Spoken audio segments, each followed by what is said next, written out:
वो पवन सिंह जो मीडिया से बात करते समय और लोगों से बात करते समय अक्सर ये कहते नजर आते हैं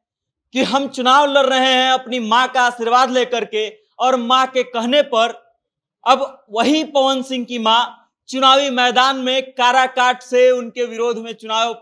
मैदान में उतर चुकी हैं। 14 मई को पवन सिंह की माताजी नामांकन करवाती हैं अपना। कल अंतिम दिन था नामांकन का, और पवन सिंह की मां अपना नामांकन करवाई। नामांकन में ना तो पवन सिंह पहुंचे थे और ना ही पवन सिंह के कोई साथी पहुंचे थे। माताजी गई, चुपचाप नामांकन करवा करके वापस आ गई। और जब से ये खबर मीडिया में आया है तब से इस बात को लेकर के चर्चा तेज हो गई है कि आखिर क्यों पवन सिंह की मां जो है चुनावी मैदान में कूद पड़ी है, आखिर क्या दिक्कत है। वो पवन सिंह जो हरदम ये कहते हैं कि हमारे लिए मां से बढ़कर कोई नहीं है, मेरे लिए मां से बढ़कर कुछ नहीं है, आखिर वो पवन सिंह के विरोध में उनकी मां क्यों उतर गई है चुनाव मैदान में। आपको याद होगा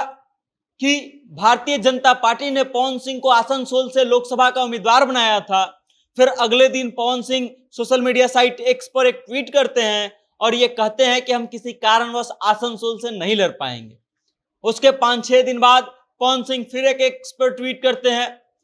कि हम चुनाव लड़ेंगे, ये तय है, मां का आदेश है और इस आदेश को पूरा करने के लिए हम हर हाल में चुनाव लड़ेंगे। और उसके बाद फिर काराकाट लोकसभा का घोषणा करते हैं कि हम काराकाट लोकसभा से निर्दलीय चुनाव में उतरेंगे। और अब जब पवन सिंह की मां वहां से उनके विरोध में नॉमिनेशन करवा चुकी हैं, तब लोग जो है इस बात पर चुटकी ले रहे हैं और इस बात की चर्चा तेज हो गई है कि आखिर पवन सिंह के माताजी को क्यों चुनावी मैदान में उतरना पड़ा है। आखिर क्या हो गया उस बेटे से जो हरदम अपनी मां को सबसे आगे रखता है और हरदम अपनी मां की बात करता है, वही बेटा, उसी बेटा के विरोध में आखिर मां चुनाव में क्यों उतर गई है।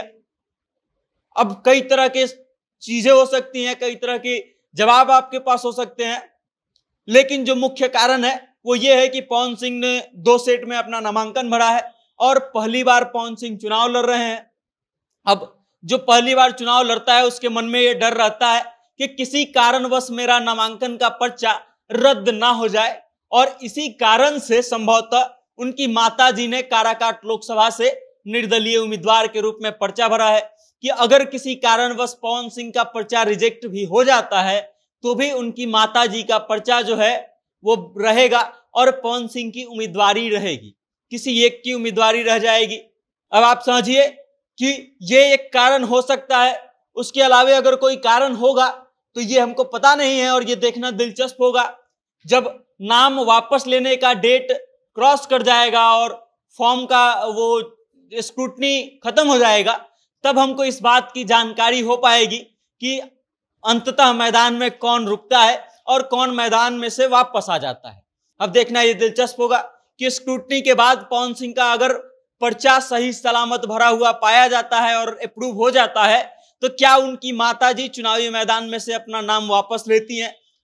ये देखना दिलचस्प होगा। बाकी इस चीज को लेकर के आप क्या सोचते हैं, माँ बेटे के इस प्रेम को लेकर के और चुनावी दंगल को लेकर के आप क्या सोचते हैं, पवन सिंह को लेकर के आप क्या सोचते हैं, आपकी क्या राय है, कमेंट के माध्यम से अपना विचार हम तक जरूर भेजिएगा और देखते रहिएगा जनता जंक्शन। बहुत बहुत धन्यवाद।